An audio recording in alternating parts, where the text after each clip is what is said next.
The tradition of that culture and then going to these other teams and helping operations is important.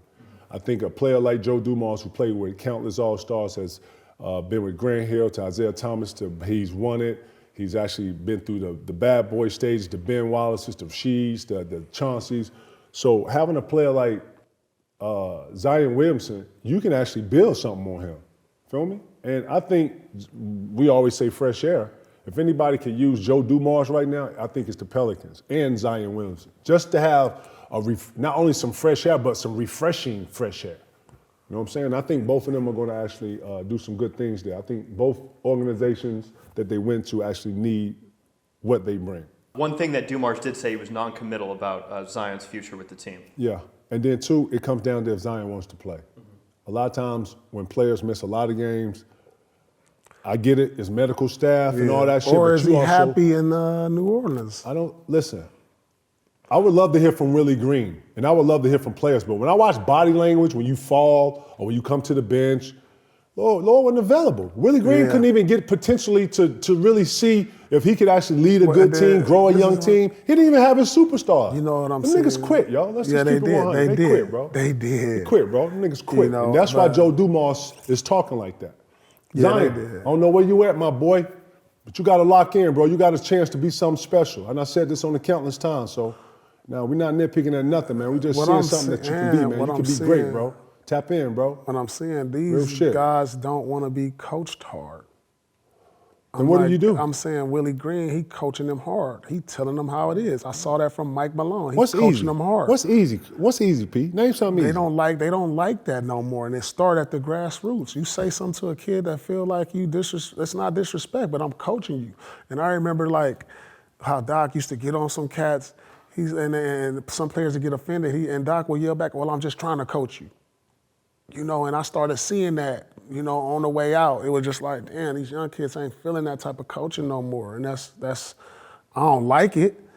And it's like, damn, how do you figure out how do you push certain buttons from certain kids that, you know, the players run the league? And it's like you can't even coach no more. So like now, moving forward with this new generation, how you get the most out of them? Because once they get their money and they establish their brand and they feel like they on top of the world, it's like the competitive size or the winning part of it, it just don't even matter no more, I feel like.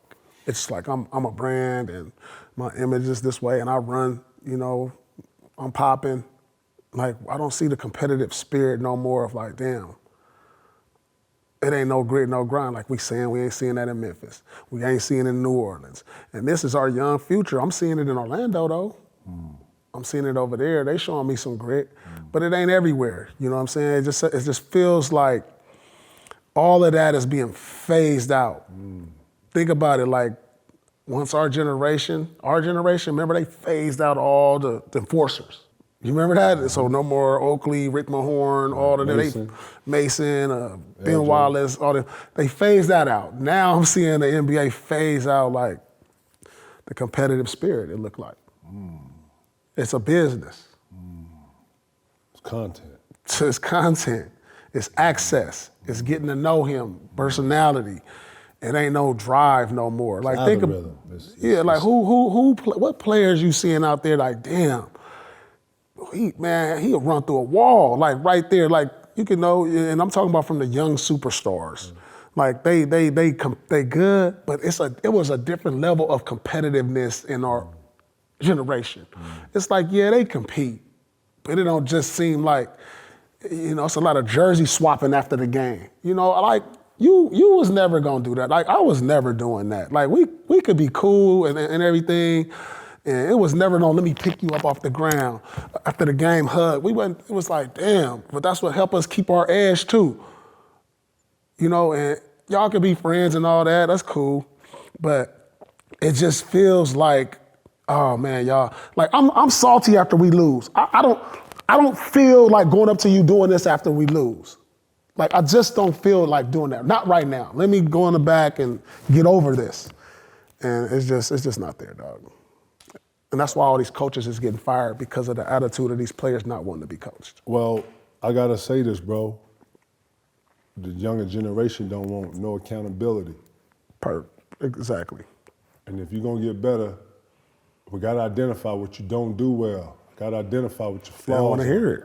If I can't identify what you don't do well, how can you fix that and be better? Like, the ideal of coaching, bro, is gone. So this is what happens when you give a motherfucker everything. They feel like they don't have to listen to everything. Right. You forgot how you actually got here to actually get everything. Right. You listened, you learned, you grew, and you developed. The minute you stop listening, all four of them things go out the window, bro. Right. So if I can't coach you, then what am I doing? Giving you direction? And then I got to pick and choose when you're going to take that and not? So guess what? Coaches don't want to actually show up and deal with no players like that.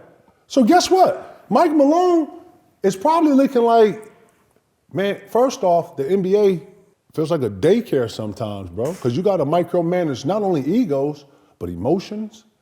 You got entitlement. It's niggas on the joint thinking they better and da-da-da, and here come the whispers. Bro, ain't nobody focusing on, the teams that are focusing on winning and helping you be better and understanding that, yeah, I think all that is phasing out, but it goes back to accountability.